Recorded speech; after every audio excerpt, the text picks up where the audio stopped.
Welcome to Parchment Update, an interview series from the Parchment Community Library to bring your community closer to you. I'm Karen Woodworth, Library Ambassador. I'm joined today by Jim Pierce and Pastor Joe Shaler from Parchment United Methodist Church. Thank you for being here today. A Great to be pleasure. Well, congratulations to you on celebrating the church's centennial. 100 years of service to the community is an amazing milestone. And let's start at the beginning. Please tell us a little bit about the founding of the church. Well, back in early 1920s, the church was founded by our Uncle Jake Kendallberger. And for a time, we met in people's homes. And one thing that I'm not real clear on is whether or not the community house was already built or if it was built during that period. But we worshiped there from 1924 until 1964. In the late 50s, Reverend Eden Davis, the decision was made to build the church where it now stands. Reverend Davis left in 1960, and Reverend Fry saw the construction of the actual building where it sits now. Okay, sounds good. And so I know there's a lot of history there, but if you would, please share two or three highlights or milestones from the last 100 years.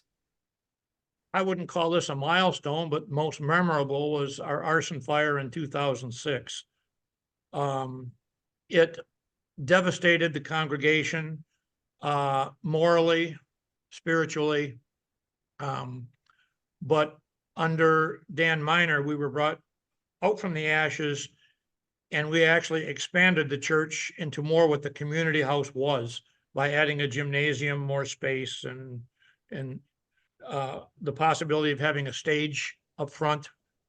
So we're trying to put the church back to what it used to be as a meeting place for the entire community. Well, yeah, that sounds like just an awful, awful event, but a positive outcome from it. And I guess I didn't remember hearing, I don't think I heard about the arson fire in 2006. So I didn't realize the gymnasium hadn't been there before that. Yeah, it was July 6th. Okay. Well, let's talk about the Centennial celebration that was held on Sunday, September 15th, just a couple of days ago. So what happened? I'm going to let Pastor Joe take off on this one. Okay, I'll start, but Jim was part of the organizing team. I didn't arrive at the church until the 1st of July this year, so I was a little behind and have had to catch up. But the day was a glorious day to see the church full of people and see old members, new people, and uh, it was a good for the self-esteem of the church to see it full again and vibrant, and it was just a great. You could feel the Spirit of God present, and it was a wonderful opportunity to learn more about the church and to just celebrate the great things that God has done and the great things God is going to do. And Jim, what would you like to add? Well, a part of our celebration, we brought back former pastors. Our bishop delivered the message. Our new district superintendent that will be installed next week was also there.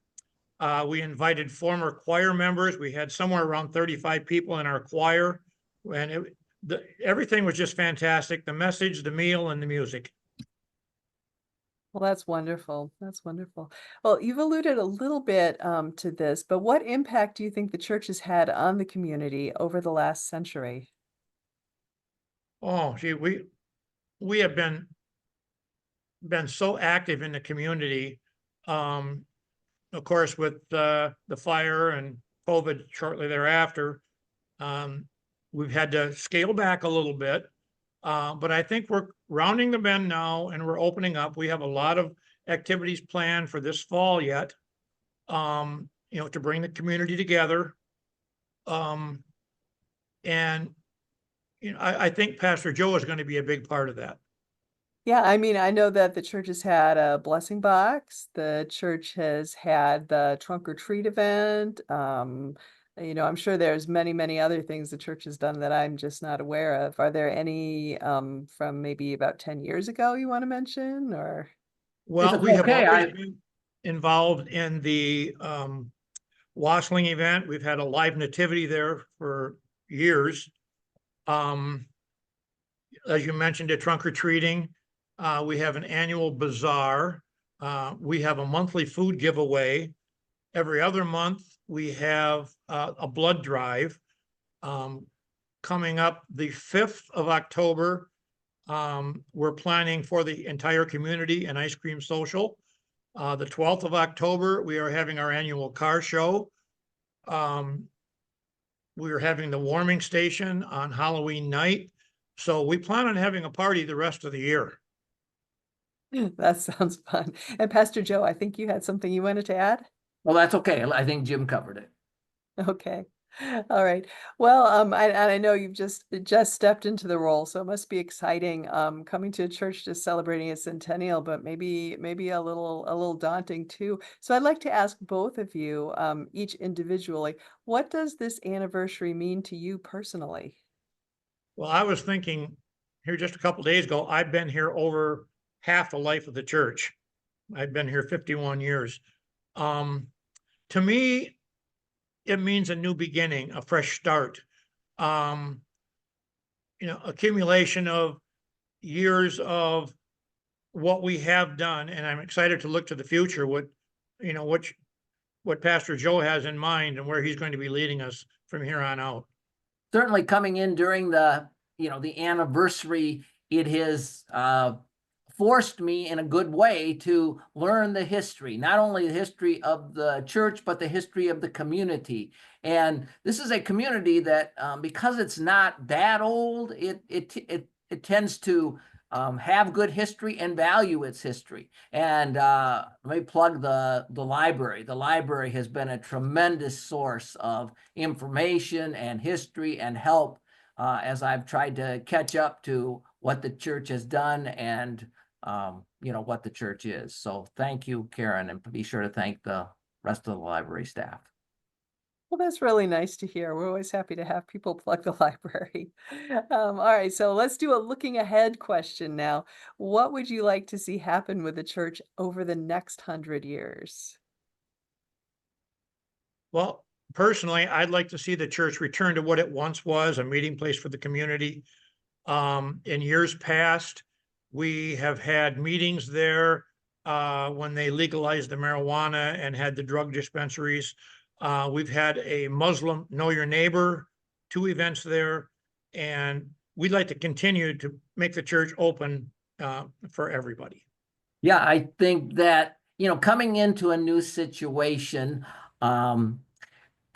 returning to the past is always sounds good, but I'd like us also to progress into the future. And that means doing new and different things and trusting God's leadership that, the new and newness is a word repeated throughout the Bible. And I think the church is open to new opportunities and new ways to minister and reach people. Certainly, the church was very negatively impacted by COVID, and we don't have a lot of young people. We don't have a lot of children, and so we're going to have to do things in new ways to reach those people. And so, I would, enter into Jim's statement by saying, yeah, we want to go back to the way we were, but we also want to go to ways we've never been in order to accomplish God's purpose today. Yeah, looking back and thinking back to 1924, I doubt that anybody back then would have thought that we'd be having this conversation over the internet today. We just can't tell what's going to happen, but it sounds like you have some good thoughts, good plans for the future. Well, before we wrap up today, what final thoughts would you like to share? Personally, I would like to invite people to come to the church. Pastor Joel hasn't been there very long, but we've learned to love him. You never know how he's going to mix humor with his message. He's worn a cheese head. He's worn a sandwich board. He wore a Lions outfit. And most recently, last week, he wore a birthday hat where he interviewed our 104-year-old member. She was there that Sunday. So if you're looking for a good time on a Sunday morning, give Pastor Joe a try. You'll just love him. Well, thank you, Jim. Yeah, we just want to be a church that, ministers to the community, ministers to all people. And, although we had our big celebration Sunday, from now to the end of the year, we want to continue to highlight that this has been our 100th birthday, and we want to continue to celebrate. The longest serving pastor of the church was Reverend Dan Miner. He served for 22 years. Jim mentioned him. And Reverend Miner wasn't able to be here this past Sunday, but we have a Sunday set aside for him on November the 3rd, and he will come and we will celebrate the fact that he was the longest serving pastor of the 100 years. And just events like that every Sunday to highlight what we were in the past and where we're going in the future. Well, that sounds great. It's certainly worth celebrating for months and months here. And nice to have your pastor back who served for nearly a quarter of the church's history. That's great. Yeah. All right. Well, thank you both so much for taking the time to speak with me today. And You're congratulations. entirely welcome. Okay, thank you. Bye now.